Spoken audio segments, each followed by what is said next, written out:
నంద్యాల జిల్లా డోన్పట్నంలో యూటీఎఫ్ రాష్ట్ర audit committee సభ్యులు సుబ్బారెడ్డి ఆధ్వర్యంలో కేంద్ర ప్రభుత్వం ఇటీవల తీసుకొచ్చిన యూనిఫైడ్ పెన్షన్ స్కీమ్ విధానాన్ని రద్దు చేసి తక్షణమే పాత పెన్షన్ విధానాన్ని వెంటనే పునరుద్ధరించాలని యూటీఎఫ్ రాష్ట్ర ఆడిట్ కమిటీ సభ్యులు సుబ్బారెడ్డి డిమాండ్ చేశారు.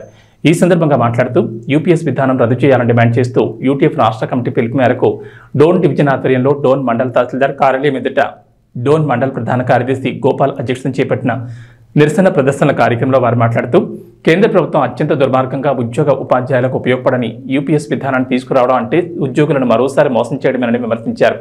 2004 కంటే ముందు నియామకం పొందిన ఉద్యోగులకు కాంట్రిబ్యూషన్ లేకపోయినా పెన్షన్ ఇస్తే పరిస్థితులు ఉన్న నేపథ్యంలో 2004 సెప్టెంబర్ తర్వాత నియామకం పొందిన వారికి కాంట్రిబ్యూషన్ చెల్లించాలని చెప్పడమే కాకుండా దాన్ని షేర్లలో పెట్టడం అనేది అత్యంత హేయమని చర్యగా అభివర్ణించారు. కేంద్ర రాష్ట్ర ప్రభుత్వాలు ఇప్పటికైనా స్పందించి ఉద్యోగ ఉపాధ్యాయులకు ఉపయుక్తమైన పాత పెన్షన్ విధానాన్ని మాత్రమే అమలు చేయాలని కోరారు. అనంతరం డోన్ మండల తహసీల్దార్ కార్యాలయ జూనియర్ అసిస్టెంట్ హరీష్కి వినతి పత్రం అందజేశారు. ఈ కార్యక్రమంలో యూటీఎఫ్ కర్నూలు జిల్లా కార్యదర్శి లక్ష్మీదేవి, ప్యాపిలి మండల అధ్యక్షులు కృష్ణనాయక్, భార్గవి తదితరులు పాల్గొన్నారు.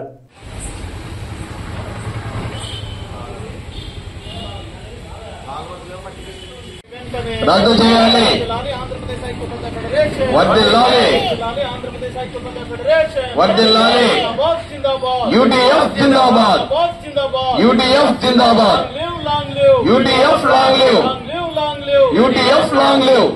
మరి వర్ధిల్లాలి ఆంధ్రప్రదేశ్ సాహిత్య ఫెడరేషన్, యూటీఎఫ్, యూటీఎఫ్, యూటీఎఫ్. ఈరోజు మరి Pyapili, Krishnagiri,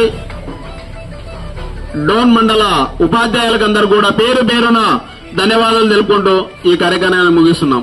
thank you sir. అందరికీ పిలుపుచ్చినటువంటి ఈ సందర్భంగా డోన్ తాలూకా స్థాయిలో అనేక మంది ఉపాధ్యాయులు మరి సిఐటి కార్యకర్తలు అలాగే ఎన్జిఓ నాయకులు వచ్చి ఈ కార్యక్రమానికి హాజరైనందుకు ముందుగా వారికి అందరికీ కూడా ధన్యవాదాలు తెలుపుకుంటూ మరి కేంద్ర ప్రభుత్వం 2004 జనవరి 1వ తారీఖు నుంచి ఈ సిపిఎస్ ను అమలు చేస్తా ఉంటే మన రాష్ట్ర ప్రభుత్వం 2004 సెప్టెంబర్ 1 నుంచి ఈ యొక్క సిపిఎస్ ను అమలు చేస్తా ఉంది.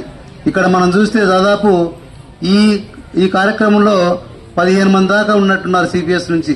చాలా సంతోషం.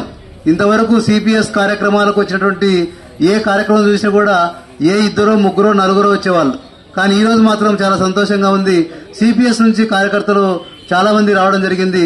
ఇలాగే ఈ కార్యక్రమాలకు ఇంకా మద్దతు ఇవ్వాలని చెప్పేసి మనం కోరుకుంటూ మరి ఈ యొక్క సిపిఎస్ కార్యక్రమం గురించి గత 2018 నుంచి కూడా చాలా ఉధృతంగా మన యూటీఎఫ్ చేస్తా ఉంది.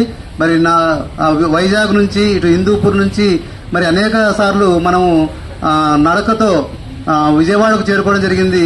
దాదాపు 1 వారం రోజుల పాటు కార్యక్రమాన్ని చేపట్టడం జరిగింది. అయినప్పటికీ కూడా ఆ రోజు చంద్రబాబు నాయుడు ఇదే ముఖ్యమంత్రిగా ఉన్నప్పుడు మరి ఎలాంటి మనకు మాట్లాడడానికి అవకాశం ఇవ్వలేదు.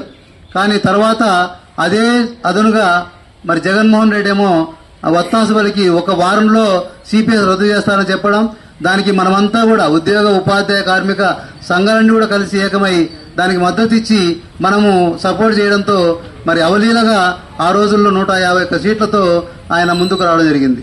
మరి ఈ రోజు అదే సిపిఎస్ ను రద్దు చేస్తామని చెప్పేసి దాదాపు 5 సంవత్సరాలు మనం నానబెట్టి చివరికి 1 ఇయర్ ముందు జీపీఎస్ అమలు చేస్తున్నామని చెప్పేసి గ్యారంటీ పెన్షన్ స్కీమ్ ను తీసుకొచ్చి పెట్టారు. ఈ గ్యారంటీ పెన్షన్ స్కీమ్ లో మనకు ఇచ్చేటువంటి లాభం ఎంత అంటే ఒకటి ఫైనల్ గా మనకు చెప్పింది మీ యొక్క పెన్షన్ సగం మాత్రం ఇవ్వగలుగుతాను అంటే మన యొక్క జీతము చివరి బేసిక్ ఎంతైతే ఉందో అందులో సగం ఇవ్వగలుగుతారని చెప్పడం జరిగింది. కానీ మన కాంట్రిబ్యూషన్ మాత్రం అలాగే ఉంటది. మరి 10% కాంట్రిబ్యూషన్ చేస్తూ ఆ విధంగా చేయాల్సిన పరిస్థితి. సిపిఎస్ కు జీపీఎస్ కు పెద్ద తేడా కనపడలేదు కాబట్టి మన నాయకులు దాన్ని వ్యతిరేకించారు. అయినప్పటికీ కూడా మరి దొడ్డిదారిన అందరూ ఎమ్మెల్యేలు వాళ్ళ పంచన ఉన్నందున దాన్ని జీవో రూపంలో కూడా అమలు చేశారు. ఆ జీవోను కూడా ఎప్పుడు ప్రవేశపెట్టినారు? ఈ మధ్య కాలంలో చంద్రబాబు గవర్నమెంట్